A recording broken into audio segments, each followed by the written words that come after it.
남은 DS 단속에 대해 생각해 보도록 하겠습니다. 최근에 주가가 많이 상승을 했다, 조정을 많이 받고 있습니다. 뭐 당연히 그래야 되는 것도 맞고요. 실제로 뉴스가 떴잖아요. 수주 공시가 떴는데 그거로 인해서 뉴스가 쭉 올라갔잖아요.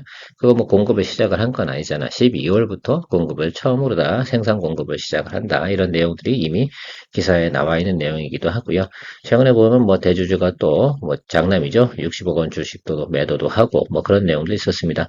무상증자도 있었고요. 그러다 보니까 이제 주가가 수급이 어떻게 돼요? 딸리기도 하고 매크로도 안 좋고 뭐 여러 가지 상황이 있었다는 거 여러분들 제가 AI로 정리해서 여러분들하고 같이 공유해보고 진행하도록 하겠습니다.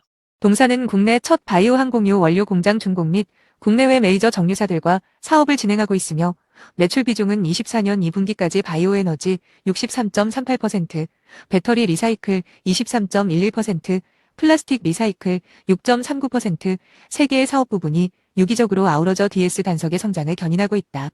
올해 국내 바이오 디젤은 신재생에너지 연료 의무 혼합 제도에 따라 수송용 경유 연료의 현재는 4% 의무 혼합되고 2030년 8%까지 증가한다. 시장 성장은 동사에 긍정적으로 볼 수 있다. 경쟁사로는 국내의 SK 에코프라임, JC케미칼, 애경케미칼 등이 있다. 항공업계 역시 국제민간항공기구의 탄소 상쇄 및 감축 계획과 같은 환경 규제에 대응하기 위해 바이오 항공유 도입을 추진 중에 있다. 바이오 정제유는 바이오 항공유 생산에 필요한 핵심 원료다. DS 단석은 국내 최초로 고순도 바이오 정제유 생산을 위한 투자를 진행했고 10월 평택 공장서 본격적인 생산이 시작. 지난 10월 말 필립스 66과 바이오 항공유 원료인 전처리 제품을 3년간 1조 215억 원어치를 공급하는 계약을 공시했다. 특히 이번 계약은 DS 단석 최근 매출액의 95% 수준에 달할 만큼 초대형 규모로 바이오 항공유 SAF 원료인 폐식용유를 전처리 가공 후 바이오 항공유 원료로 수출하는 것이 공시한 계약의 핵심 내용이다. 바이오 정제유를 국내외 정유사에 공급하게 되면 항공 분야 글로벌 탄소 감축에 기여할 수 있다. 정부는 ICAO의 국제항공 탄소 상쇄, 감축 제도가 의무화되는 2027년부터 국내에서 출발하는 모든 국제선 항공편의 SAF 1% 혼합 급유 의무화를 추진할 방침이다. 이 경우 DS 단석은 SK에너지, GS칼텍스, S-오일, HD 현대오일뱅크 등 국내 정유 4사를 고객으로 매출을 높일 수 있다. 투자 포인트 체크해보면 지난 10월 공시를 통한 상승 후 매크로 현황 악화와 권리락과 무상증자 공시로 차익 매물 출현으로 주가 하락 및 조정을 받았습니다. 글로벌 폐식용유 확보 경쟁 심화라는 우려 사항도 존재하나 바이오에너지 사업 성장은 지속적으로 나타날 것으로 추정되며 주가의 위치는 공시 전 주가 수준으로 회귀. 12월 24일 이후 다시 한번 투자 시점을 모니터링할 만한 주가 수준으로 사료됩니다. 투자에 참고하시기 바랍니다. DS 단속에 대해서 최근에 있었던 일, 그리고 앞으로의 전망, 뭐 이런 내용을 간단하게 AI로 정리했으니까 체크해 보시고 다시 이야기 나눠보도록 하겠습니다. 앞서 나왔던 내용들 뭐 중복해서 계속 이야기 드리는 건 큰 의미는 없을 거라고 생각이 들고요. 저는 생각하는 건 그렇습니다. 어쨌든 12월부터 물량을 공급한다. 저는 항상 뉴스로 터지고 난 다음에 뭐라고 생각할 거 있습니까? 예.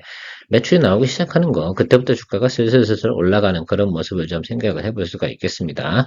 그리고 장남 오너가 60억 주식 매각한 뉴스, 이건 악재죠. 사실 좋은 뉴스는 아닙니다. 근데 저는요 그렇게 생각하지는 않아. 사실은 뉴스만 단편적으로 본다라고 생각하면 야 저거 대주주가 미래의 가치가 좋지 않아서 매도 진 거 아니냐라고 생각했는데 그 부분은 아닌 것 같아요. 저는 무상증자를 하게 되면 이미 자기가 권리 보유지분, 그러니까 제 생각엔 저 부분에서 많이 빠지는 부분은 아니야. 그렇게 좀 생각을 하고 있고요. 물론 아주 좋은 뉴스 내용은 분명히 아닙니다. 주가 하락에 미치는 기존의 주주들 보유하고 있는 사람들 상당히 문제가 될 만한 내용은 맞습니다. 자, 그런데 여러분 한번 생각을 해보자고요. 제가 왜 그 12월 달, 그러니까 11월이죠. 11월부터 지금까지 오는 과정에서 왜 이 종목에 대해서 제가 왜 이야기를 드리지 않았을까라는 생각을 좀 해보면 좋겠어요. 자, 무상증자하고 저런 내용들이 쭉 있지 않겠습니까? 그리고 저는, 매출이 나오는 그 시점. 그래서 안 그래도 저는 이렇게 생각을 했어요. 한 1월 달부터 보면 되는구나, 라는 그런 전략을 가지고 있었는데, 그 사이에 나온 내용들이 다 저런 내용들입니다. 항상 주가가 뭐 급등하게 되면 뭐 그런 부분들이 존재하겠죠. 저렇게 되게 되면 어떻게 돼요? 우리가 스타트한 원점 타격보다 밑으로 내려가는 주가 현상이 나타나지 않겠습니까? 유통 주식도 늘어나는 거 아니겠어요? 그러면 그만큼 단기적으로는 악재가 생깁니다. 자, 그래서 그러면 그 아래쪽으로 내려오는 부분이 우리는 뭐예요? 공략 포인트인데 전망이 나쁩니까? 이 회사가? 그렇진 않아요. 자, 그래서 그 부분이 상당히 중요하다 생각이 들고요. 공시 내용상으로 보면 어때요? 무상증자 한 때가 24일이에요. 그러니까 24일 전까지는 주가가 계속 내려가는 게 정상이고 24일 후에도 아주 어쨌든 유통 물량이 늘어나게 되니까 단기적으로 어떻게 돼? 좋은 이슈가 있지 않으면 하락하는 게 정상적이에요. 그렇게 생각을 좀 해주시면 좋을 것 같고 이미 권리락 발생한 날이 11월 22일입니다. 그러니까 실제로는 11월 22일부터 현재까지는 어떻게 돼요? 24일까지는요. 이 사이에서 주식을 매수하신 분들은 사실 좀 문제가 있어. 그렇지 않나요? 이건 아무 내용도 안 보고 공략을 하신 거나 똑같거든요. 자, 그러니까 제 생각에는 앞으로 이런 내용들을 할 때 이게 이해가 안 가서 사신 건지 아니면 뭔지 잘 모르겠지만 어쨌든 저는 이 기간이 지금 끝나가고 있어서 여러분들과 같이 공유하는 거예요. 그래서 끝나고 나면 저는 이렇게 생각을 해요. 이제 12월 이제 24일이죠. 내일이죠. 내일부터 이제 한 1월 한 중순이죠. 한 20일 요 사이까지는 어떻겠어요, 주가가. 상당히 좀 조정을 받을 겁니다. 그 구간이 저는 공략하는 그 구간이라고 저는 생각을 하고 있어요. 그래서 그런 게 이 종목의 포인트다. 내용들이야 뭐 앞에서 다 이야기 드렸으니까 여러분 그거 체크해 주시면 될 거라고 생각이 들고요. 자, 차트 보면서 마무리하도록 하겠습니다. 그러니까요, 지금 여기서 한 번 더 어떻게 돼? 브레이크가 걸려요, 안 걸려요? 특히 11월 22일 이날 이후부터는요. 이날도 주식을 매도 안 치신 분은 정말 이상하신 분이야. 이게 피날레 날린 거거든.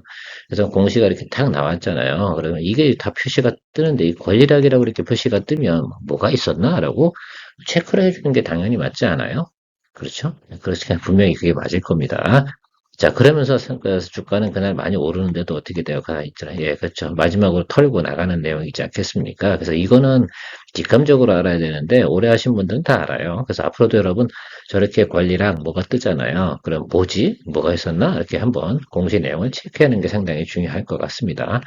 자, 그렇게 되니까 어떻게 돼요? 이제 원점 타격이 기본은 원칙이에요. 그다음에 주식을 좀 더 발행하지 않겠습니까? 제가 볼 때는 여기 하단 쪽으로 내려오면 될 것 같아요. 어, 넉넉하게 기다리시자고요. 그래서 요 구간 내에서 기다리거나 어쨌든 여기 우리가 시그널 항상 보지 않습니까? 무슨 시그널이에요, 여러분? 예, 제 회원분들은 잘 아실 거예요. 예, 양전한 시그널. 그래서 양봉이 어떻게 들어오느냐에 따라서 우리가 공략을 시작하냐 안 하냐가 결정이 되고 지금 단 한 번도 어떻게 돼요? 시그널이 들어온 적은 없어요. 자, 그러니까 여러분들 이거 잘 이해하셨을 거라고 생각이 듭니다. 자, 그러니까 여기 지금 25,000원 정도 제가 볼 땐 모니터링 시작은 27,000원부터 시작을 해야겠죠, 여러분. 그렇죠? 예, 그거 좀 생각을 해주시고 여러분들께서 기다려주시면 좋지 않나 이렇게 생각을 하고 있습니다. 그래요. 주식이라는 것이 글쎄요. 좋을 땐 좋고 안 좋을 땐 안 좋은데 그 내용을 충분히 이해하고 간다라고 한다고 하는 것과 그렇지 않은 것하고 차이가 있지 않나 생각이 들고 있습니다. 자, 오늘은요, 여러분, LGCNS 상장할 때 어떻게 투자하는 게 더 유리할까? 저는 안정적이고요. 또 확실한 투자 방법을 선택한 것이 LG를 좀 투자하자. LG 관련된 내용들은 LG전자도 1분기부터 실적이 개선된 전망 다 가지고 있고 LG 이노텍도 마찬가지입니다. 자, 그러니까 LG가 나쁠 만한 이유가 없는데 CNS가 있으니까 좋겠구나라고 생각을 하고 주가도 아주 낮은 구간에 들어와 있어서 땡큐이고요. 자, DSNS 같은 경우는 최근에 주가 상승을 했으나 무증이 있었고요. 뭐 어쨌든 대주주 매도가 있었습니다. 그래서 유통 물량이 늘어난다고 말씀드렸습니다. 그 구간이 어떻게 12월 24일 이후에 물량이 늘어나겠죠. 그럼 주가는 더 내려와야 되잖아요. 제가 볼 땐 적어도 말요 지금보다 20% 정도는 더 다운그레이드 돼야 되는 거죠. 그래서 모니터링을 27,000원 이하부터 우리가 공략을 하고 시그널 체크해 나가겠다라는 말씀을 오늘 드렸습니다. 도움되셨다 생각하면 좋아요, 구독 플러스 잊지 마시고요. 자, 머니케어 뉴스에서는 머니케어 스쿨 회원분들과 매일 오후 3시 시장 브리핑과 커뮤니케이션을 진행하고 있습니다. 또한 18시 이후 시장 특징주 체크로 내일 단기 트레이딩 포인트도 찾아보고 있습니다. 케어맨과 함께 투자에 대한 궁금증도 풀고 시장 뉴스도 체크하면서 투자에 간다면 도움이 될 것으로 생각됩니다. 먼 길 갈 때 좋은 친구 한 명만 있어도 큰 힘 됩니다. 관심 있는 분들은 참조해 보시기 바랍니다. 시청 후 도움이 되셨다면 좋아요, 구독, 아주 기분 좋은 소확행입니다.